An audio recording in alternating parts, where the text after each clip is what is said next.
안녕하세요. 저는 올해 30이 된 남자입니다. 이런 고민을 어디에다가 털어놓을지 몰라서 벙어리처럼 끙끙 앓고 지낸 지 반년째입니다. 조심스럽게 사연을 써서 보내니 현실적인 조언을 부탁드립니다. 저는 어릴 적에 어머니를 잃었습니다. 사고로 떠나보낸 후 아버지께서 저를 혼자 키우셨습니다. 아버지는 직업 특성상 지방 전국 각지를 돌아다니며 현장 일을 하시며 저를 키우기 위해서 애써주셨죠. 저는 혼자 살 수 없으니 고모네 삼촌네 등을 전전하며 학창시절을 보냈습니다. 그렇다 보니 어느 한 곳에 오래 머물러 있지 못해서 친구들을 사귀는 것이 무척이나 힘들더라고요. 남들이 동창 모임이나 동네 친구와 약속을 잡고 만나는 모습을 보면 한없이 부러워지고는 했습니다. 그런 제가 마음을 열고 친해지게 된 사람들이 있었어요. 그건 바로 동호회 사람들입니다. 저는 20살 때부터 동호회 활동을 했는데요. 다름 아닌 절약 동호회라는 모임입니다.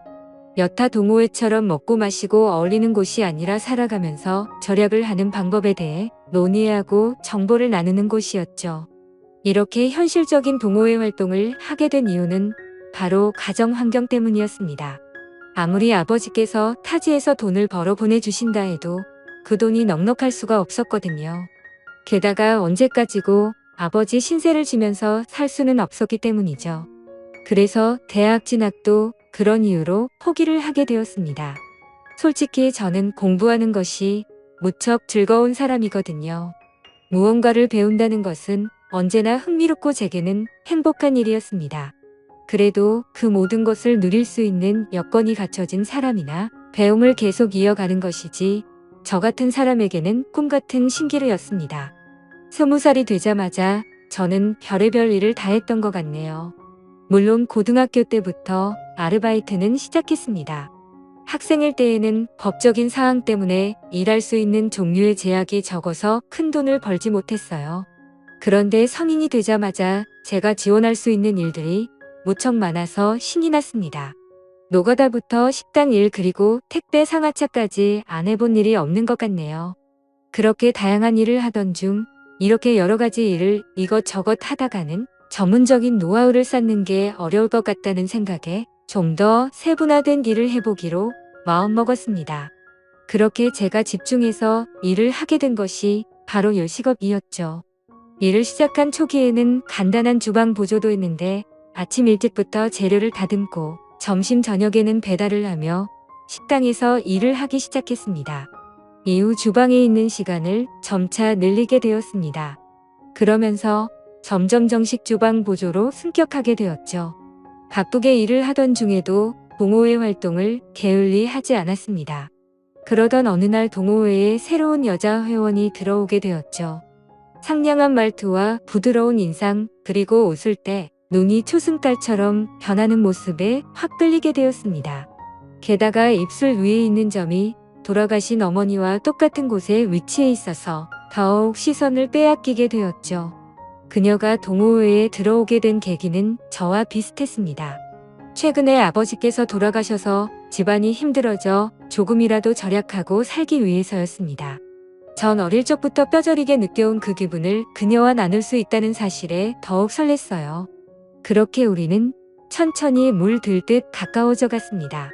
남들은 주말에 영화관 데이트를 하거나 동물원에 가는 등 돈을 쓰는 데이트를 하면서 연애를 한다고 하지만 우리는 색달랐습니다.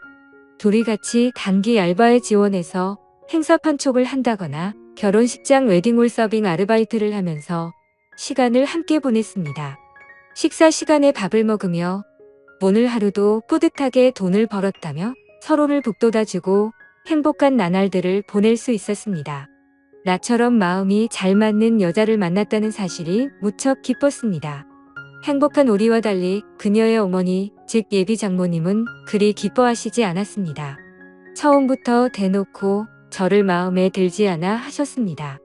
엄마 없이 자란 사람은 정이 없다는 둥, 아버지의 직업이 마음에 안 든다는 둥 여러 점을 꼬집으며 저를 싫어하셨습니다. 그래도 그녀와 저는 꿋꿋이 정을 이어나갔습니다. 결국 자식에게는 부모 없다는 말처럼 결국 예비 장모님은 두 손 두 발 드시게 되었죠. 마지못해 저를 받아주긴 했다만 사사건건 시비를 거시는 게 느껴졌습니다. 집에서 가구를 옮겨야 하는데 허리가 아프다는 말에 불이 나게 달려갔더니 온 집안의 가구 위치를 바꾸게 하셨고 쉬는 날 굳이 불러내셔서 이불 빨래를 시키기도 하시더라고요. 아끼고 사느라 차를 장만하지 않았는데 누구네 사위는 차도 있고 어딜 태워다 주기도 하는데 우리 사위는 그깟 차도 없다고 매일같이 노래를 부르셨습니다. 참다가 마지못해 중고차로 경차를 장만했더니 그것마저도 싸구려 조그만한 차를 샀다고 흉을 보시더라고요. 이런 경차로 우리 딸 데리고 다니다가 사고 나면 바로 큰일 나겠다며 투덜거리셨습니다.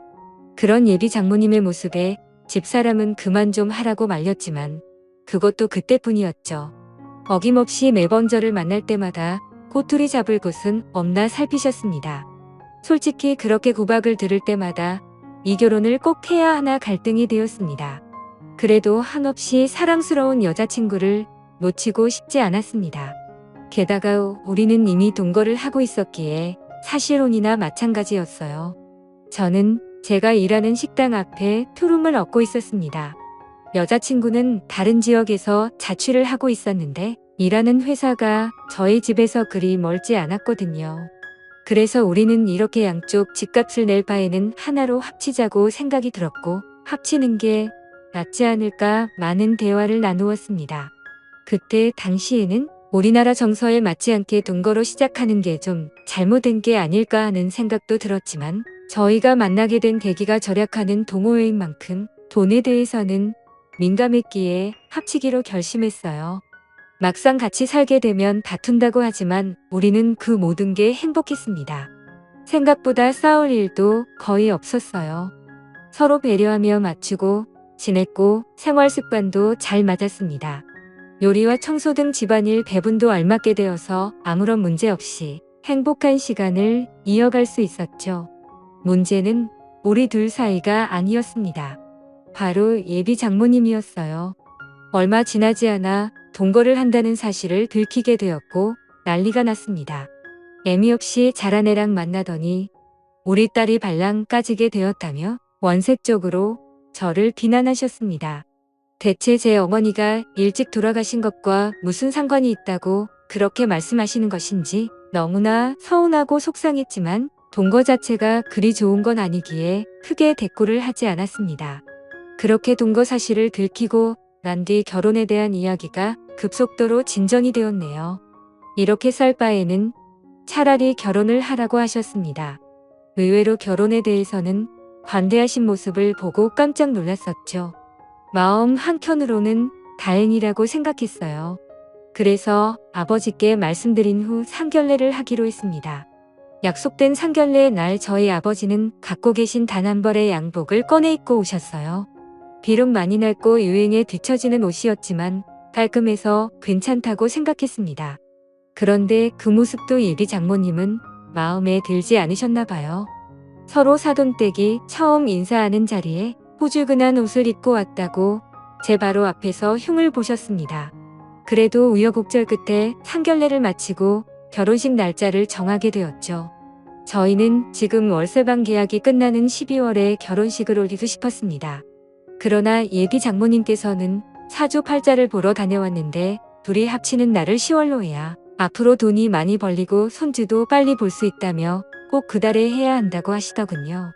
저는 그런 것을 믿지 않았지만 여자친구는 자기의 엄마 성격에 절대 굽히지 않을 거고 10월로 밀어붙일 게 뻔하니 그냥 그렇게 하자고 하더라고요. 한숨이 절로 나왔지만 어쩔 수 없었습니다. 그래서 집주인에게 10월에 방을 뺀다고 말했죠. 그러자 계약보다 2달이나 먼저 빼는 건 안 된다고 예정대로 12월까지 월세를 내야 된다고 하더라고요. 한두 푼도 아니고 2달치 월세가 그냥 꽁으로 나갈 생각을 하자 속이 쓰렸습니다. 제 마음 같아선 그 집에서 2달을 더 살고 나가고 싶었지만 장모님은 그것도 허락하지 않았어요. 결혼하게 된다면 장모님 댁 근처에서 거주해야 한다고 본인이 봐둔 아파트로 전세를 계약하라고 말씀하셨습니다. 신혼부부 대출을 이용해서 전세하면 그리 무리 없을 거라며 막무가내였어요. 그 어떤 것도 제 스스로 결정할 수 있는 게 아무것도 없으니 점점 화가 나더군요. 그래도 끝까지 꾹 눌러서 참았습니다. 마음에 안 드는 사위를 드리는 장모님의 마음도 이해하자 싶었거든요. 아버지도 그냥 그쪽 집에 따르라고 하시더군요. 솔직히 양쪽 다 한부모 가정인데 왜 이렇게 우리 집만 눈치를 봐야 하는 건지 모르겠다는 생각도 들었습니다. 단순히 저희 어머니께서 돌아가신 지가 더 오래되었다는 이유로 그런 건지 답답해 미칠 것 같았습니다. 어쨌든 10월에 결혼식을 올리기 위해 예식장을 알아보기 시작했습니다. 식장은 저희가 마음에 드는 곳으로 하라고 하셔서 이리저리 알아본 결과 일정이 빠듯해서 몇 군데 없더라고요. 그중 식사가 제일 맛있게 나오는 웨딩홀로 예약을 했습니다. 그렇게 결혼 당일 많은 분들이 오셔서 축하해 주셨어요. 아버지도 드디어 제가 장가를 가게 되자 모든 짐을 내려놓을 수 있게 되었다는 표정으로 행복해 하셨습니다. 그런 아버지의 표정을 보니 저도 모르게 눈물이 찔끔 나왔었죠. 한평생 저를 키우기 위해서 고생하신 아버지의 투박한 손이 보였습니다. 그렇게 나름 감동적인 식을 마친 후 인사를 드리러 다니는데 장모님의 표정이 별로 좋지 않더군요. 무슨 일이 있었나 집사람이 여쭤보니 친척 중 한 명이 교통 불편한 곳에 식장을 잡았다고 흉을 봤다고 하더군요. 내 의견을 묻지도 않고 너네 멋대로 식장을 잡아서 내가 욕을 먹게 됐잖니. 망신도 이런 개망신이 따로 없어. 즐거워야 할 잔칫날 아주 제대로 기분을 잡쳐버렸다. 이래서 내가 애미 없는 놈을 사위로 들이기 싫었던 거야. 경험가 없어. 가정교육을 못 받아서 그래. 대체 이게 식장 하나로 들을 욕인지 저는 지금도 이해가 가지 않습니다. 게다가 저희 보고 알아서 잡으라고 말씀하셔놓고 이제 와서 의견을 묻지 않았다고 화를 내시는데 돌아버릴 지경이었죠. 제 표정이 심상치 않자 집사람은 저를 달래기 바빴습니다. 우리 엄마 입이 워낙 좀 거칠어서 자기가 좀 이해해줘. 저래도 심성이 나쁘거나 자기 미워하는 건 아니야. 다 우리 걱정돼서 하시는 말씀이야. 전 정말 오롯이 아내 하나를 보고 하는 결혼인데 시작부터 너무 힘들었습니다. 내가 잘해드리면 점점 나아지겠지라고 스스로를 세뇌하고 다짐했습니다. 그렇게 악몽 같은 신혼생활이 시작되었죠. 장모님의 성화에 모시겨 계약한 아파트는 생각보다 마음에 들었습니다. 지어진 지 조금 오래된 곳이었지만 방이 무려 3개나 되어서 행복했습니다. 제일 큰 방은 안방, 작은 방 하나는 서재처럼 쓰고 또 하나는 미래의 아기 방으로 쓰면 되겠지 싶었습니다. 그렇게 행복한 꿈에 젖어서 인테리어를 하나하나 꾸며 나가던 중 황당한 일이 벌어졌습니다. 퇴근하고 오니 난감해하는 집사람 옆에 장모님이 앉아 계시는 것입니다. 장모님, 어떤 일이세요? 연락도 없이.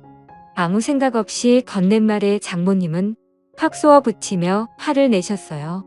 내가 내 딸 집에 오는 건데 굳이 연락을 하고 와야 되니? 제가 낸 돈으로 장만한 집인데 딸 집이라고 하시니 조금 무안했지만 우리 부부의 집이니 그 말도 아예 틀린 건 아니라 가만히 있었습니다. 그런데 제 눈에 띈 다른 점이 있었습니다. 아기 방으로 꾸미려고 텅 비워놓은 3번째 방에 이불 보따리와 캐리어 3개가 들어가 있는 겁니다. 대체 이게 뭐냐고 황당해하며 물으니 믿을 수 없는 대답이 돌아왔습니다. 오늘부터 내 방으로 쓸 거야. 내가 순간 잘못 들었나 싶어서 아내를 쳐다보니 집사람은 아무 말도 하지 못하고 땅만 바라보고 있더군요.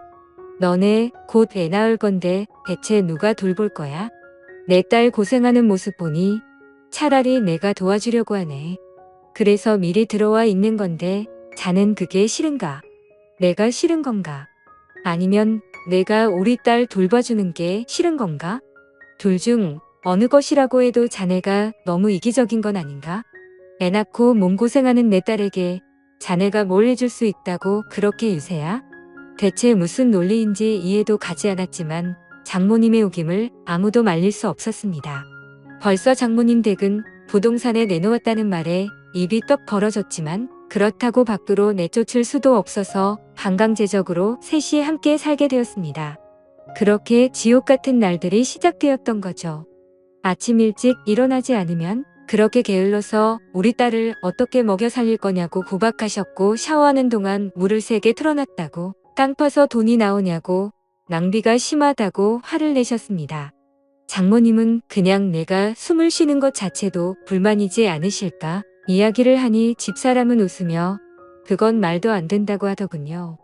나는 속이 썩어 들어가는데 집사람은 그냥 엄마가 까칠하다고만 넘겨버리니 저만 이상한 놈 되는 것 같았습니다.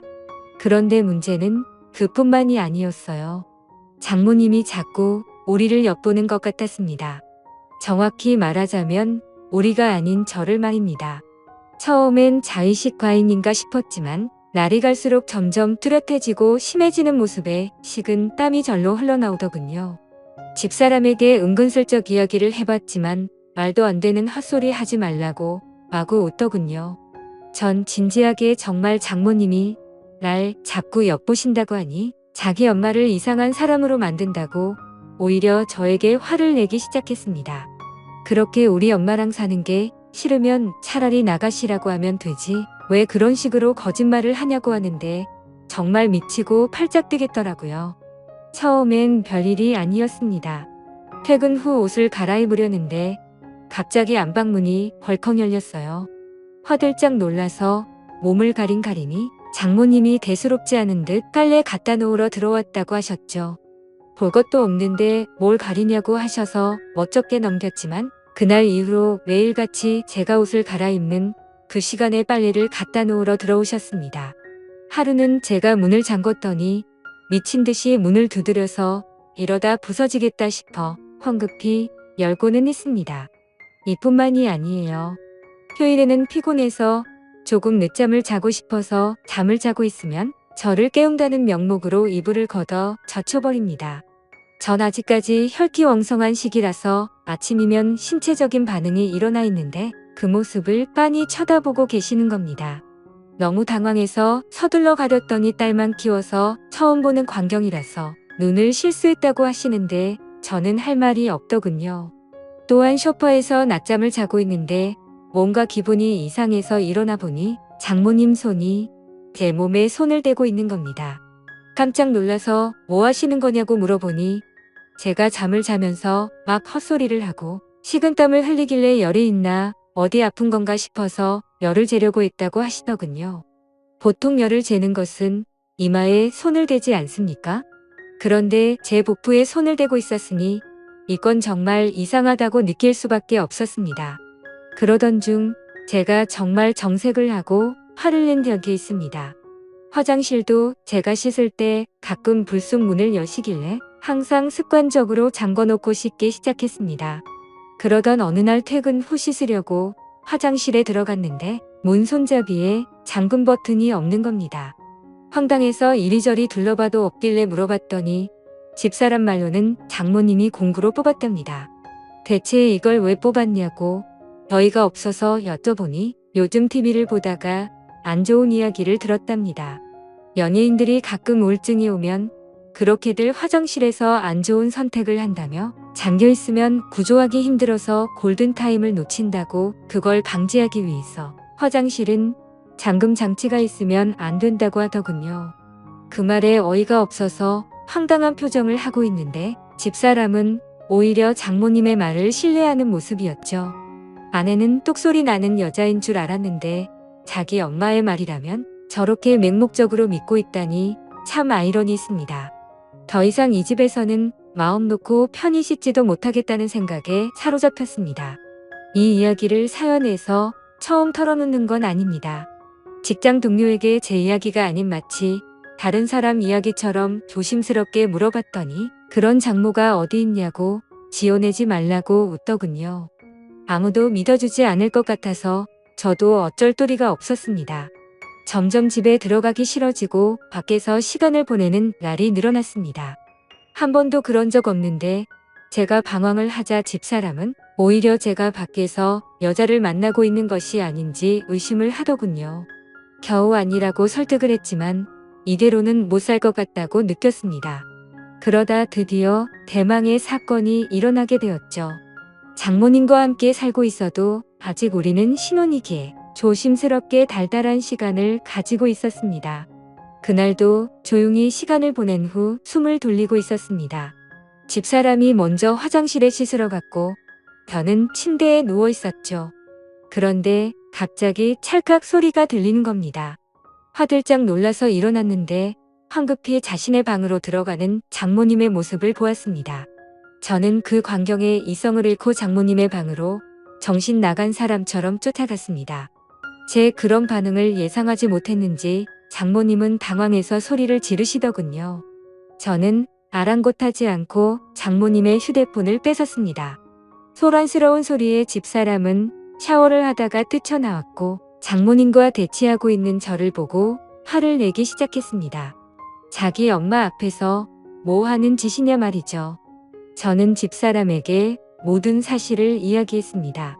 내 말이 믿겨지지 않으면 지금 바로 장모님 휴대폰 속 사진첩을 열어보자고 했습니다. 비밀번호로 잠겨 있어서 확인할 수 없으니 지금 눈앞에서 비밀번호를 부르라고 했죠. 집사람도 처음엔 믿지 않았지만 제가 이토록 화를 내는 건 처음 보았기에 그렇게 하자고 장모님을 설득했습니다. 그런데 장모님은 입을 꼭 다물고 이야기를 하지 않으셨습니다. 자신은 억울할 뿐만 아니라 핸드폰을 보여줄 의무가 없다며 우기는 장모님의 모습에 집사람은 제발 알려달라고 애원했습니다. 안 그러면 평생 엄마를 안 볼 거라고 화를 내는 집사람의 모습에 장모님은 할 수 없이 비밀번호를 말했습니다. 핸드폰을 열자마자 사진첩에 등장한 사진은 제 예상대로였습니다. 장모님의 휴대폰 사진첩 속 사진에는 방금 전까지 누워있는 제가 적나라하게 찍혀 있었죠. 대체 이런 걸 왜 찍었냐고 오열하며 묻는 집사람에게 장모님은 말도 안 되는 변명을 또 하기 시작했습니다. 아니 무당이 말하길 부부가 사랑을 나눈 직후 신랑을 사진으로 찍으면 아들을 갖는다고 하더라고. 난 무당이 시킨 대로 한 것뿐이야. 이번 일은 집사람도 장모님의 편을 들지 않았죠. 차마 모녀 관계를 끊을 수 없으니 그냥 이 집을 나가달라고 이야기했습니다. 그날 이후 우리 셋의 관계는 싸늘해졌습니다. 집사람은 장모님을 소 닷보듯 무시하고 지냈고 장모님은 자신과 딸 사이를 멀어지게 했다며 오히려 저를 원망했습니다. 또한 자신의 집은 이미 팔렸으니 지낼 곳을 마련해주지 않으면 안 나갈 거라고 우기는 장모님 때문에 저는 또다시 돈을 들여서 집을 구해드려야 할 판입니다. 앞으로 저는 이런 장모를 모시고 집사람과 평탄하게 살아갈 수 있을까요? 그렇다고 저 하나 때문에 하나뿐인 모녀 관계를 끊으라고 할 수도 없어서 대체 어떻게 해야 할지 모르겠습니다. 좋은 의견 댓글로 남겨주시면 감사하겠습니다. 긴 사연 들어주셔서 감사합니다.